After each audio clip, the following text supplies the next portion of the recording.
So if you have been keeping up with DC at all recently, you would have at least heard of DCKO, the giant massive event going on currently. And in it, essentially for the TLDR, Darkseid is arriving back after becoming essentially a higher tier being, already being a new god and now even newer god, if you will, and now a giant tournament with everybody playing from heroes to villains, everything in between, has found its way to the main DC universe, with Earth itself being the arena, and Batman immediately gets killed in it. The Joker getting him with essentially a harpoon through the back of all things. Now, before we dive into whatever hellish torment Batman is about to experience after death, we have to see what the current dynamic in Gotham is, with Batman no longer being just a sole crime fighter. No, he has an entire trained Bat family now, as he has of course had for years up to this point. On a random night in Gotham, just like any other, another villain, Professor Pig, is doing villainous things, holding hostages, whatever. But even here, Batman is running late. His body's age betrays him. He's no longer as fast, powerful, as young as he once was, so the slow decline in ability is starting to happen. Though for someone like Batman, that of course is still being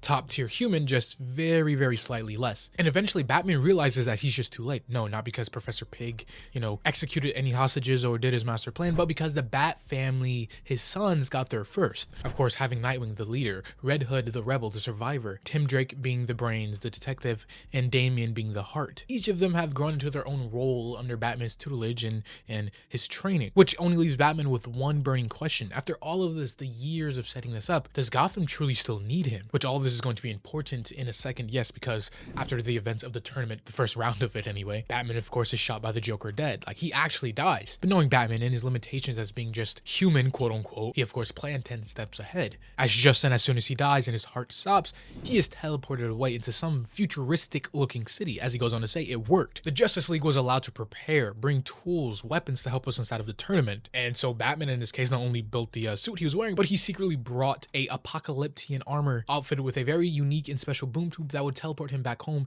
if he became inactive for too long, or dying in his case. But as we go to find out, the tournament, the Heart of Apokolips, the thing that is changing and setting everything up, didn't like Batman just cheating death and somehow finding a way out of it. So he is going to be in his own little adventure here, as he is, yes, teleported to Gotham, but this is not like a Gotham he has ever seen, because it's going to be very abundantly clear going forward that everything Batman has known and trying to do is going to be twisted and perverted, as he is attacked by a bunch of Robins, each very different, and one even looking like Oliver Queen, the Green Arrow himself, wielding a giant sword. So yes, not only are they Robins, but they also call him the Bat Who Fell, but they're Robins that Batman has no knowledge of or even recognize. Like, there's almost a dozen different Robins eventually attacking Batman here. Now, he even goes on to say that, yes, they're well trained, but not trained by him, Batman, so they're not really up to that top tier level that he would expect a Robin to be, though he does recognize their style in the person who might have trained them in the first place. Batman obviously realizing that something is off here, yet he just can't seem to figure out what yet. He's eventually met by that very reason, as another Batman jumps down from the sky, one who is wearing a very classic Batman costume, as by the way, Batman's batsuit here is very like piecemealed and stringed together, different parts. It's like a very damaged battle armor, whatever he can find kind of thing, which, I mean, design wise, it's okay. It's not the best batsuit, but it is interesting for what it's going for here. But this new Batman is quite obviously just Dick Grayson, or Nightwing, now becoming and growing into the role of Batman in this alternate reality, new timeline, whatever you want to call it, or specifically created universe that Batman is in now. As he even goes on to say, I warned you, Bruce, if you ever returned, it would be war. Of course, Batman trying to ask, wait, what about the tournament? What about Darkseid? Who won? Who beat him? Nightwing or Dick Batman knows nothing of this, just thinking Bruce is talking crazy, because in this new timeline or universe, there's been a very specific backstory in history. Essentially, Batman has gone crazy. Bruce Wayne, after an attempt to stay on top, stay from his age and his body catching up to him, he started doing more extreme things like taking dips inside of the Lazarus pit, etc. And even that, in that whole situation, cost the lives of a couple different people. But eventually their little scuffle here and fight comes to a standstill as Dick goes on to show Bruce everything that he has done in his absence and what he has changed Gotham into. He has taken the mission of the different heroes of the Bat family and turned it into almost a corporate thing. Instead of the Wayne Tower, they have a full-on Bat Tower, where they go on to specifically train these new vigilantes and recruits into the Robins to go on to not only protect Gotham, but the world at large. Even bringing in the Teen Titans to help manage. Raven even teaching a magic class, which is interesting. Imagine fighting a Robin, they just pull out spells on you. But essentially, he just took Batman's mission and made it global, putting these new Robins in every major city. Dick Grayson even going on to continue to tell Bruce that he was always too much of a control freak. He didn't like to share. So Dick did what Bruce could never. He trusted others. And the reason why he is telling him all of this is he wants Bruce to stand down, to retire, to never put back on the Batman cowl again, and let his legacy continue on with this older, more experienced version of Dick Grayson, who is now, of course, Batman as well. Though just seeing Dick here in this position brings up a couple of very obvious questions, because in the main continuity anyway, Dick never wants to become Batman. Sure, he has taken the role and became it after certain points or whatever because he was forced into it, or that was the right thing to do in the moment. But if he got his way, he would never put on the cowl. He wants to become his own hero, something better than Batman. Take parts of what worked and then spit out what didn't and become a better hero overall. Bruce himself knows this. Bruce wants his first son, Dick Grayson, to have his own life, not to continue the burden that is Batman, to create his own identity. Dick, again, is just so firm in his belief and is twisting Bruce's words, going on to say that that's a lie. You didn't want us to take the burden from you and become Batman because you just refused to give up being Batman. Because Bruce, without that, without being this hero of Batman, you're nothing. And yes, Batman doesn't deny it. He has put his entire life into this role, saying maybe that's true, but I have to ask, after everything you have built in, you have strived for, you still have Robins. And the question is, would you let any of them become Batman now? With this question just stun-locking Dick, him finally getting what Bruce is saying. Though Bruce still, of course, thinks something is very wrong and he needs to find out why, how this entire thing even happened. But again, Nightwing doesn't want to hear any of that. He still thinks Bruce is crazy from the Lazarus Pit and whatever else, talking about a Darkseid tournament, whatever that means. And now he's going to beat him and take him back to Arkham if he doesn't stand down right now. And even as they continue to fight again, their fight is just brutal. Dick, being not only way older and way more experienced, is very much a peer to Batman within fighting skill, physicality, and of course experience, like I just said. So Bruce is almost fighting a mirror version of himself, though there is a couple differences. Because Dick, in the way he fights, is just graceful. His muscle memory makes his moves effortless, like he was born for this. He fights with a certain level of grace and fluidity that Bruce never could. And at the end of the day, getting Bruce beaten down to the floor, Dick Grayson even goes on to say that I'm a better Batman than you because I trust people and I don't lead with fear. Of course, this entire time Batman's saying that he is held back because he doesn't truly want to hurt Dick Grayson here, his son, who has become Batman. He isn't just going to want to maim him as he would any other villain like Deathstroke or something like that, which arguably you can say for both of them. They're both holding back and not fighting to their best of their abilities. But even as Dick tries to talk Batman down once more, Batman finally puts two and two together and realizing everything that's going on. As the ping inside of his armor, the mother box that is connected to it, it's still receiving a signal from the Heart of Apokolips back on the main Earth. Meaning, no, this isn't a potential future or alternate reality. It's a almost mind prison, if you will. Now, it's not exactly clear yet, and it definitely will be soon, but he knows that this reality is all tailored specifically to him. Bruce going on to say, I think I know what's happening here, Dick, what happened with the tournament and what I have to do. So just fight me. Of course, not listening to anything Nightwing is saying about trying to end this peacefully and him standing down as they continue to engage in their fight. With Bruce even eventually going to ask the golden question, if Nightwing is here, or Dick Grayson, I should say, if he is here and he's become Batman, then where is Jason, Tim, Damian? Where are his brothers? And this just ticks Dick Grayson off as he goes on to say, don't you remember, you let your fear of us replacing you drive you insane long before you even went inside of the Lazarus Pit. You said there can only be one Batman, that there can only be one you. They're not here because you killed them. So yes, essentially Bruce in this twisted reality has gone insane and literally killed his own sons in the fear of them, rising against him and becoming better than him, which is of course something that the mainline Bruce would never do, but shows you why Dick Grayson here wants to take down this Bruce Wayne Batman so badly. But Bruce Wayne, being as smart as he is slowly putting things together. Even as the mother box in his armor speaks out to him, tells him something about the reality he is in, he simply doesn't listen. Instead, he feels Dick's heartbeat, the rhythm of his heart. And after hearing it, that is all Batman needs to realizing that, this entire reality is a lie. That with him even going to say and tell Dick that your heart gave it away. It doesn't match your age. And Bruce Wayne, for one, knows what being Batman does to their bodies. And the heartbeat of Dick Grayson he heard just wasn't his. It was too perfect. This entire world is a lie. Because yes, the tournament before that I was talking about, Batman truly did die in it. The Joker killed him. And he tried to escape, but the Heart of Apokolips didn't like that. Which, if you're not familiar, the Heart of Apokolips is a almost sentient being. A being, as its name suggests, being the Heart of Apokolips, the planet, who at this point is infused with cosmic and omega energy, and it's the thing that everybody in the tournament is trying to control, because once you control that,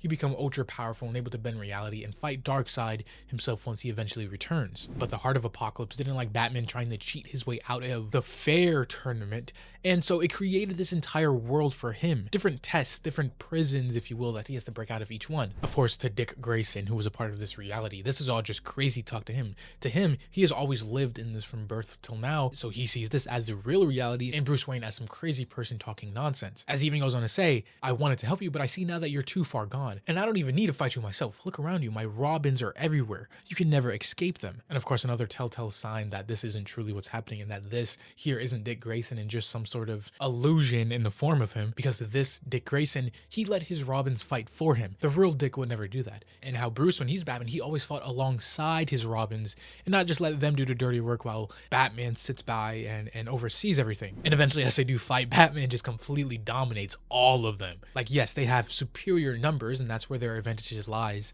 and be able to spread out their power in their numbers, but individually, they're just so much weaker than any of the Robins previously. Like, Batman himself takes on like 10, 15, a dozen of them, whatever. So, you know, for an average criminal, yes, having more Robins to spread out and take down different stuff like that is good, but once you get a Batman level fighter, which is, again, rare, as Batman is like top, 10, top 5 in a DC universe, once you get one of those, or like a Deathstroke, or whatever have you, then you're in real big trouble if you're a Robin, which eventually leaves how they started. Batman versus Batman, Bruce versus Dick. And even as they come to blows once more, just completely being evenly matched, Batman again goes on to monologue about Dick Grayson and just what he has turned into now, going on to say, the day I first saw Dick Grayson, he was flying high on a trapeze. He glided through the air with confidence I never had at his age. It took trauma for Bruce Wayne to learn skills Dick Grayson knew by instinct. And the truth is, if we're being real, from the moment Dick Grayson fought by Bruce's side, he knew one day that he would truly surpass him so much so that he never thought he would need to become Batman. And here in this reality, he sees that he not only became Batman, but potentially he maybe is even a better Batman than Bruce ever was. Now, you can interpret this in two ways. Maybe you can see this in the actual physical fighting sense. You know, maybe he's a better, overall combatant than Bruce, or maybe even just a overall better hero and Batman in that sense than Bruce ever was. Of course, him pushing his mission globally, even if Batman says some of the reasons why he's doing that and not fighting alongside his Robins, whatever, is wrong, and the real Dick would never do it. But eventually, Bruce Wayne actually stands down. He almost gives up playing into the role of the Bruce in this fake reality and universe. He goes on to say, "You're right, I was wrong. I did it. I killed them, and I could just never handle it or deal with it, just like my parents." Which this just causes Dick Grayson to stop. This is what he wants. He wants to see Bruce admit his faults and try to be better, for him to get his father back, the Bruce Wayne of the past, even going on to hold his hand out to help Bruce Wayne up. And here is where everything kind of shifts and changes, as even Bruce goes on to say, "Thank you, Dick, for being something I never could be." Too trusting, as he just hits him with the meanest uppercut, knocking him down. As now it's Bruce Wayne inside of the winning position, with him going on to say, "You still want to see the best in people. It's why you always got along with Clark or Superman.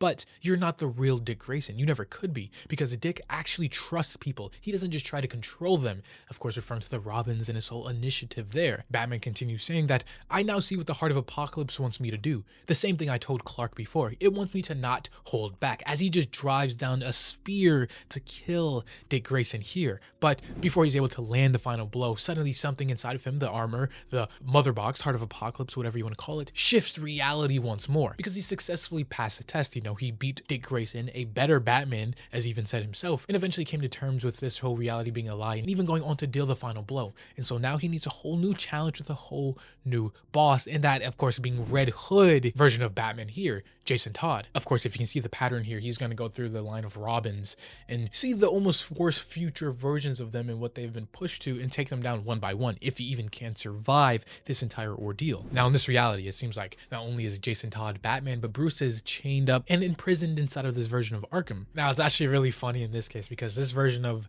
Batman, this Jason Todd, it's not like Dick before, how he had no clue what Batman was talking about, what a tournament, Heart of Apokolips, that this universe isn't real. No, it seems like this Bruce Wayne who is captured has been telling him every sort of lie imaginable, and at this point, Jason Todd is just used to it, as he goes on to say, "Which lie is it this time? You're trapped inside of the dark multiverse? You have the powers of Superman? Maybe you were buff and carried a big axe," of course referring to absolute Batman, which I find completely hilarious. Or even maybe you just held a lantern ring. But eventually Bruce realizing that the heart played its hand again, and he's not falling for it this time. But Jason Todd goes on to further say, "Oh, so that's what it is. The Apocalypse tournament one, that old nugget. Where reality was changing so you could fight your friends to the death.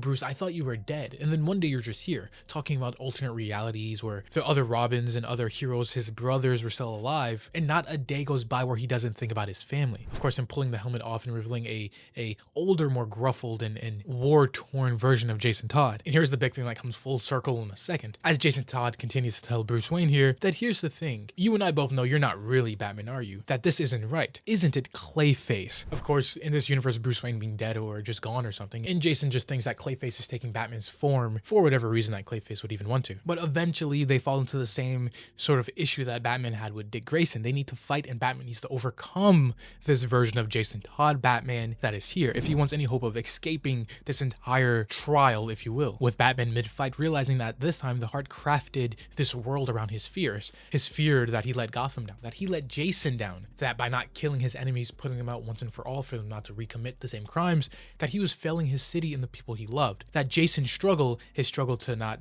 kill and end it permanently, was right. That Jason's instincts were the right way. That he would be a better Batman than Bruce ever could be because he was willing to do what he couldn't, to kill and finally end, his worst villains and worst atrocities and worst evil beings that Gotham produces, end them once and for all. But Bruce even comes to the conclusion himself that he will always find another way. And after eventually momentarily beating Jason Todd, as he is no top tier combatant like Nightwing would be to Batman, Bruce makes a run for it. As he even says, this is not the same Arkham he knows, but going up has always resulted in a way out. Which even as he runs out, Jason Todd just says, you can't run, there is no escape. And we're going to see exactly how true that is in a second, because as soon as Bruce makes it to the rooftop, makes it out of this version of Arkham, the first thing he notices about this entire city with a red backline and skyline is the sound. That there is something about Gotham that not a lot of people talk about. Just the overall conglomerate of people, their lives, good or bad, their joy and fear in a massive orchestra. He has spent countless nights just listening to the city, the people, the hums of the electricity. But now, it's just silence. Even looking up into the sky, there's nothing there. There's just redness and an endless sea of just nothingness. As eventually Red Hood is, yes, able to escape, and he finally lays things out as he goes on to say, now you're getting it. You're finally remembering the truth. You thought you were escaping Arkham, but no, Gotham is Arkham now. As we see the entire city, or a part of it anyway, just completely encased in a red dome. Not only that, but this version of Red Hood is almost Batman's worst fears about Jason brought to life. No, it's not about the killing or him taking things too far. It's about Jason learning the wrong lessons from Bruce, as he even goes on to say, the thing I learned from watching Bruce was how to be alone. Just like him, that was my destiny, to save Gotham alone, completely cutting himself off from any allies or any friends or family or the Bat family, Bruce himself. To live a life of solitude, the very one Bruce at the beginning thought he had to live as well. But getting into specifics, the reason why the city is like this is of course Joker. In this universe, this reality, he launched the biggest joke of them all. Though they did manage to evacuate the city, the dome here keeps the irradiated Joker gas trapped. And of course, Jason Todd had to stay behind to make sure it's safe, to isolate this side and to make sure no criminal or someone stupid gets in or does anything bad. So on the plus side, no single crime has happened in over 20 years. Now yes, there are some days when someone risks it and try to break in and get exposed to the Joker gas, but as always, Jason Todd just deals with them. But then you came along claiming to be Batman when Bruce is long buried, same with the Joker. They both died in the streets because of the gas. And all of this just messing with Batman's head, because yes, he knows deep down that this is all fake and not real, but he's seeing everything so vividly in the moment, in the present, literally experiencing these worst fears of his firsthand. And of course, it doesn't make it any better that Red Hood is thinking that this Bruce Wayne is not only a fake Bruce Wayne, not Batman, but is Clayface. And here's the part I said where it wraps around full circle. Batman finally decides to just lean into the craziness of it all. If the Heart wants him to believe that in this reality that he is Clayface, then sure, you know what, whatever. Let's fully believe this and he'll play along as he just transforms into this Bat version of Clayface. So yeah, if he cannot beat the Heart in trying to go against the reality, he's going to lean into it and just dominate it from there. Setting up this Red Hood Batman versus Clayface Batman giant battle that is going to go forward, but one that we're going to see next time as this video and issue comes to a close. As always, this was AJ here at The Hero Informer, and thank you for watching.